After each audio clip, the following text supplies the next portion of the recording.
I'm Chris Myers of Orlando Fly Casting Lessons, and I think one of the biggest compliments you can get as a caster is if someone says, you don't even look like you're trying, or you're making it so easy.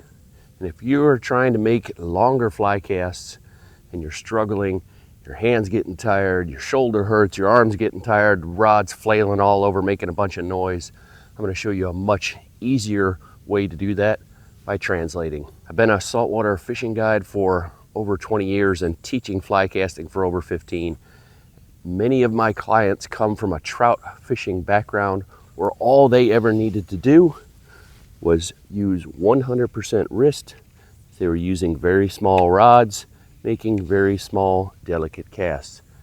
And suddenly they are thrust into the world of saltwater sight fishing where speed, distance, and accuracy matter. And unfortunately, under the pressure of hurry up, there the fish are, people's cast just gets faster and faster. And the only way, if I'm not going to move any of my forearm, shoulder, elbow, the only way I can move the rod tip longer, which we're going to have to do to move a longer piece of line, is to make it go more and more and more around in a circle. And then I end up where I have no loop at all. No matter how hard I try, it's not going to go very far. I'm going to show you a much simpler way by using what we call translation. It doesn't have anything to do with languages. It has to do with how far you are going to move your hand, the butt of the rod, and therefore the tip of that rod as well. When we're trying to reach longer distances when fly casting, we must start feeding out line as we go back and forth. And if I'm going to do that, I need a longer straight line path with the tip. And the only way I'm going to be able to achieve that is to make a longer straight line path with my hand. Whether you're holding it finger on top, thumb on top, neither one on top, you can put whatever you have as a grip along your rod here. Here's a 100% wrist cast. As I do it harder and harder, it comes off there.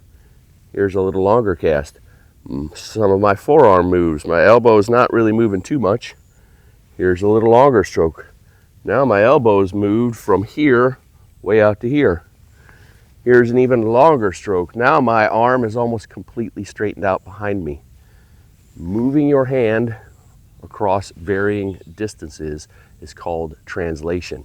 And to maintain our narrow loop, which we're going to need for accuracy, distance, casting in wind, we need to keep the path of that tip in a straight line.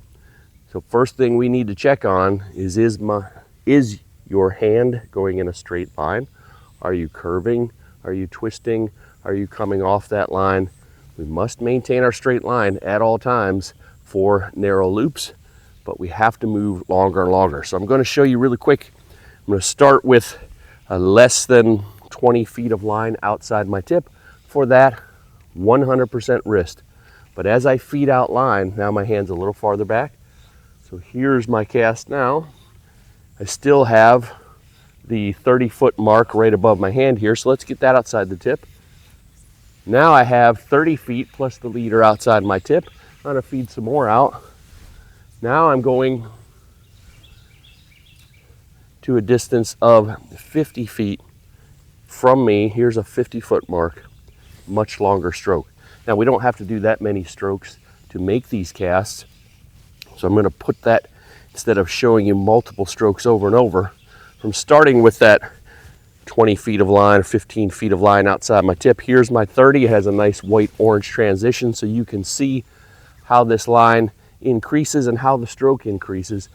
If I'm starting with 15, 20 feet and I already know I want to increase that line, I'm not going to stop right here in my 15-foot casting.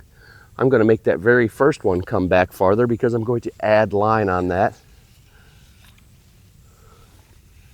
2, I'm back here. There we go, 50 feet with 2 back casts, and it would have gone even farther without using a ton of muscle. You must be making longer strokes.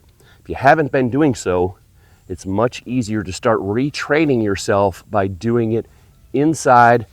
Maybe just use a piece of rod, Don't put line outside your tip and then you'll get frustrated because it isn't working for you right away. Take a piece of your rod, start seeing yourself in slow motion, making this cast rotate. Pull, rotate.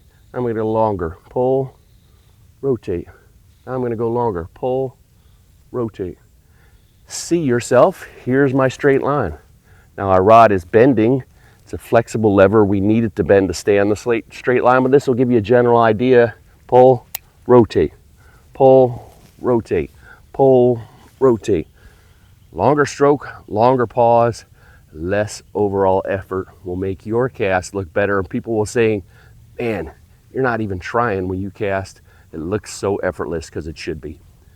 If you enjoyed this video, subscribe to my channel, and if you're looking for more tips on how to become a better fly caster, check out this video right here. If you're going to be in Orlando area, come and see me for a one-on-one casting tune-up or an exciting saltwater sight fishing charter.